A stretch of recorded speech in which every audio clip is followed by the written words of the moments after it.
Sargent, c'est comme Tsunoda, il est jeune, il a pas une expérience énorme en formule de promotion. Il fait, au final, il fait quoi? Il fait 3 courses en F2 en 2021 et il fait une saison complète en F2 en 2022, mais c'est tout. Et je pense effectivement qu'il a besoin de faire des erreurs et besoin d'apprendre. J'espère que Williams, maintenant qu'ils lui ont donné une chance, lui en donneront au moins 2, en fait, avec 2 années de contrat, parce que ce qu'il montre en termes de rythme est pas mauvais.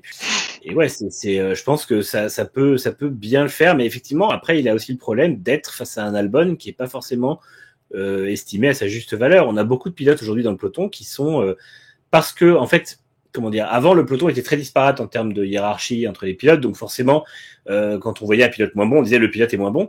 Aujourd'hui, on a un peloton qui est extrêmement performant et talentueux. On a vraiment, pour moi, le meilleur peloton qu'on ait eu en F1 de l'histoire, avec vraiment pas de mauvais pilotes, plus de mauvais pilotes. Totalement. Et en fait, du coup, les gens disent tel pilote est moins bon parce que il est dans une mauvaise équipe. Et du coup, on a le vieux réflexe de dire ce pilote fait des moins bonnes performances, il est 12e tous les week-ends, donc il est moins bon. Mais au final, non, ça reste des très bons pilotes. Albon a eu fait une saison 2020 catastrophique, mais en même temps, c'était un pilote qui était dans sa 2e saison de F1 et qui a été balancé face à Max Verstappen chez Red Bull, ce qui est le cadeau empoisonné parfait.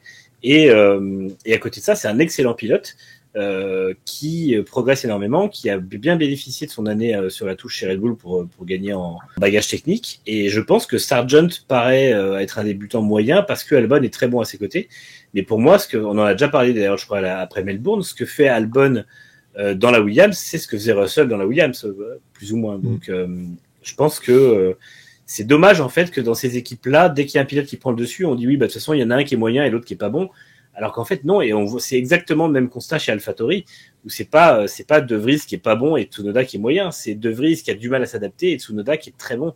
Et je pense que les gens ont besoin aussi de se dire qu'il y a plus de mauvais pilotes en F1 et que maintenant on a des pilotes qui sont juste moins bons ou plus lents à s'adapter ou trop jeunes tout simplement ou plus jeunes en tout cas.